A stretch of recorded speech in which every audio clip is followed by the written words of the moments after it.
everyone. Welcome to another amazing episode of Learning Hub.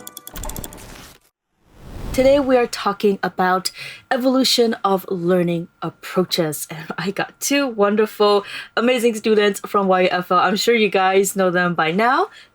But you know what? Please introduce yourselves. Hi everyone, my name is Ina Darwin, and I'm a second year student specializing in German at YUFL. Hello everyone. I think we met many times. Yes. I'm Kylo and I'm a second year student majoring Thai at YUFL. Okay, so we're talking about learning today. I'm not gonna lie, it's a little bit of a downer of a subject, but it's still fun to talk about. So when I was in school, I remember taking notes as like my primary way of learning, like taking notes. And then in schools, like we will like compare like our stationaries. It was almost like a fashion accessory. It was almost like a style. Like I was like, oh my gosh, like your pencil case is so cute, where did you buy it, and things like that. So what about you guys? Was it any different from my experience, or is it the same way? Yeah, I would say a little bit different. Okay. Yeah. We had fun, by the way. Okay. So as you mentioned it before, so learning was in the traditional method, like we were in school. At the time. We just had to memorize everything. Right. We had to take note what the teachers taught us, and then we have to copy and memorize everything, every subject to pass the exam. So right? It was very teacher-centric kind of learning. Yeah, teacher-centered.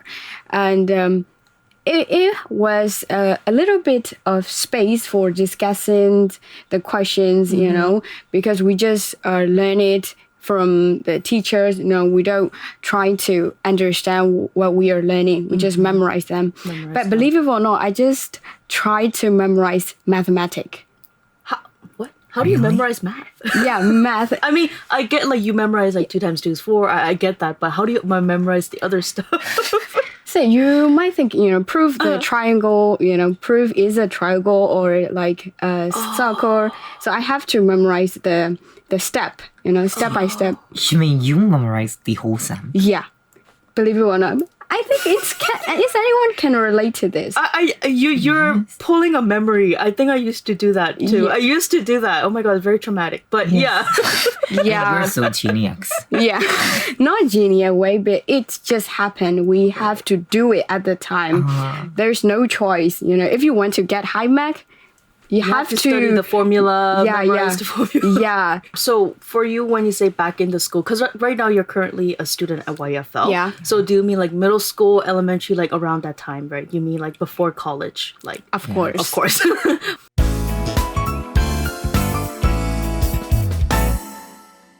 So for you guys, like what do you think were the limitations of these traditional methods? Like what are the pros, what are the cons for you guys growing up, with these learning approaches? I think, limitation is like a flexibility. Flexibility, Yes. okay. All students have to learn the same space and yes, learn together. But some students they need their own private room or private space, right. because some students doesn't like noisy sounds. They can't concentrate well in their study. Right. Yes. I'm like a Which one are you? Yes, I'm the one who does like them. Okay.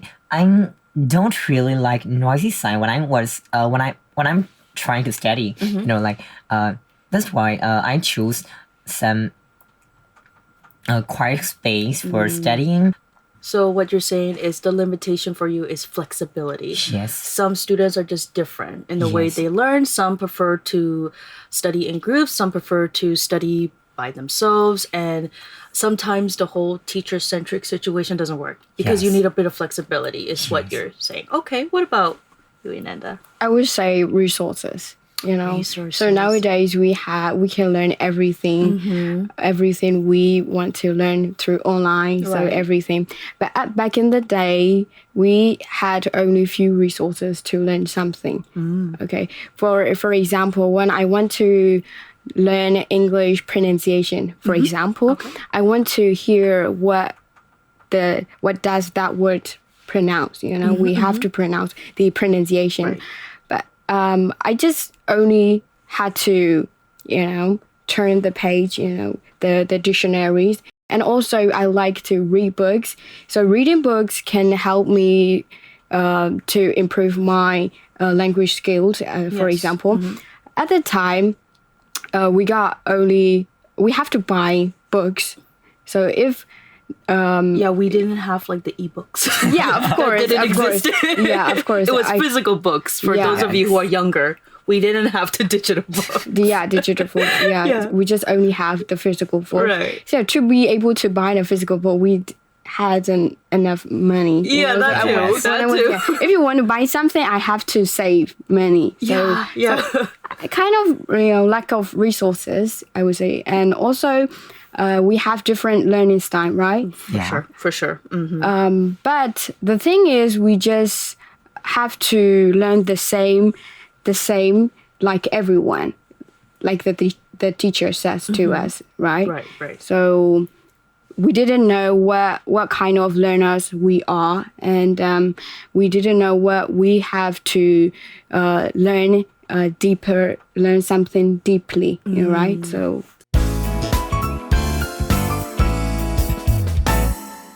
So we are talking about evolution of learning approaches. So when I was younger, one of the main ways I learned English is watching Pokemon and Digimon. Yeah, I'm one of those. And I also watched a lot of sitcoms growing up. Sitcoms are kind of like comedy shows, which is why I'm so animated in the way I talk. I think that's how I picked up where I talk and things like that. Okay, let me tell you my language learning. So German. I've never heard of German before university. Yeah, what is German? I've never really the song or their No exposure to yeah, no German. exposure. Yeah, I would say like that. But I chose German. Why, Because though? it's similar to English. Oh, okay. Okay. I thought it would be so easy for me because I'm really interested in English. So the alphabets are almost the same. The character like A, but and also A in German, but it's not sound like A. It's A. So Sorry. A is A in German. Okay. So the alphabets are the same, but the pronunciation is different. So to be able to pick up, you know, to to be familiar with the language, I have to explore myself with the language as much as possible. yeah. So I just listening all the time. So on the present day, so learning with the podcast and then movies really advantage for us. Yeah. What about you, Kyla? How can I say that? Before we go to university, and I wanna learn Korea language at YUFL, but you know, I wanna learn Korea at YUFL, but now I'm learning Thai. So What happened there? yes, what happened there? But I love it. You I love love it, it. of I love course, it yeah, because, but you know, at first, it is so much difficult because, like you know, there are a lot of voice tone, and then there are a lot of you know, consonants and Of course, vowels, yeah. and there were 44 consonants and 32 vowels, Wow. and that's not all. Okay. So, what is that? And then they are so similar. You know, I learned it from the teacher. Teacher told us. Okay. This is, you know, like example. This is called go kai, and then this is called kai. Like them. Okay. I'm practice a lot to memorize all of the consonants and all of the vowels. And then after I memorize all the consonants and vowels. There's something, there is something else. Because we need to know the tone, voice tones. Yeah. Yes, there are 5 tones. There are 5 tones. As for me, I learn in YouTube sometimes, but most of the times, Yes. I ask my seniors, what is this and what is things, and then how can I pronounce it, and am I right? So you Or- use both of like teacher and then as well as like online sources, especially yes, YouTube. Yes, and then also including Thai series. Of course. It gives me Dramas help a lot. yes, it gives me a lot of like pronunciation, Yeah. and then this is the learning style for me. Watch dramas. I'm just kidding. No, there's much more than that. So anyway, you guys, we'll be right back with the present day learning approaches. So don't go anywhere on Learning Hub.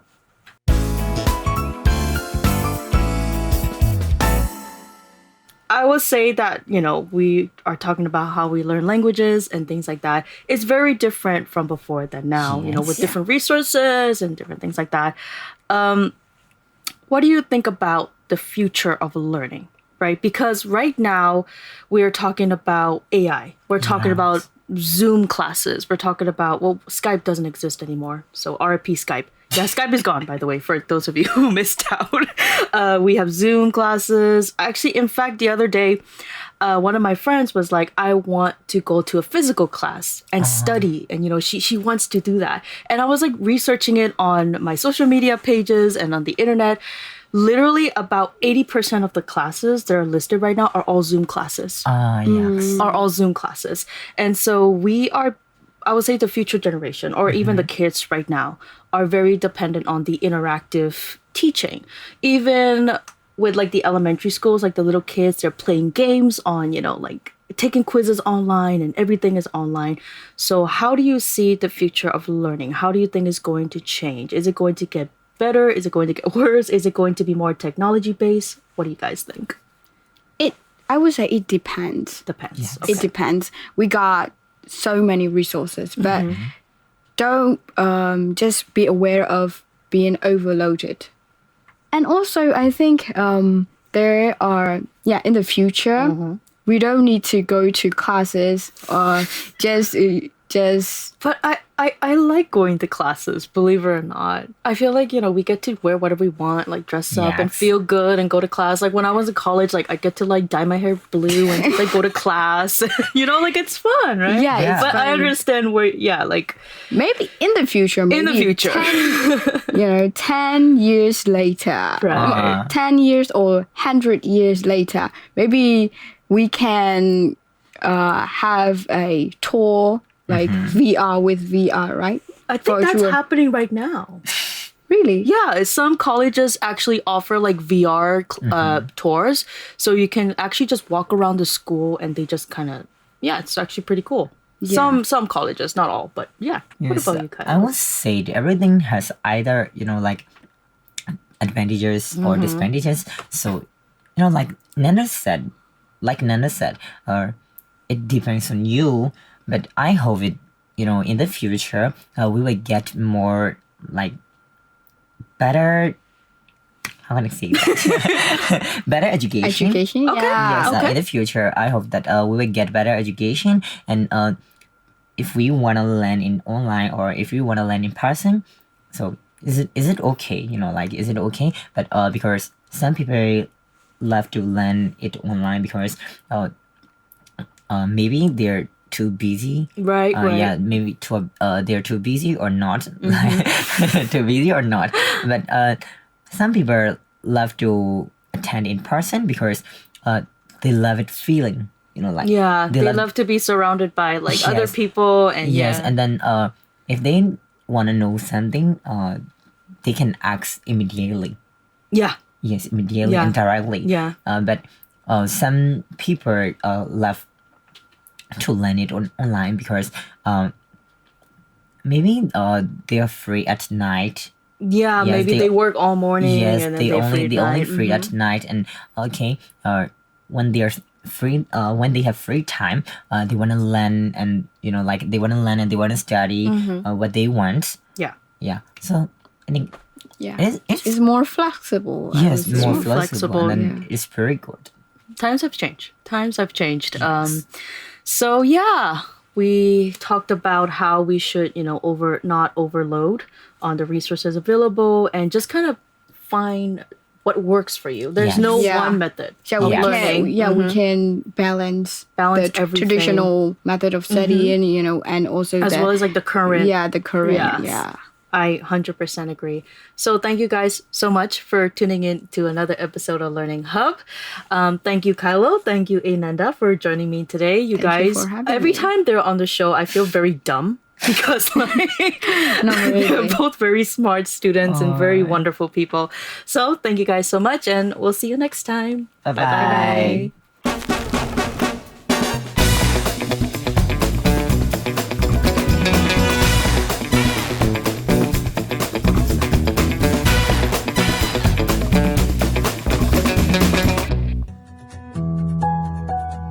MI Radio.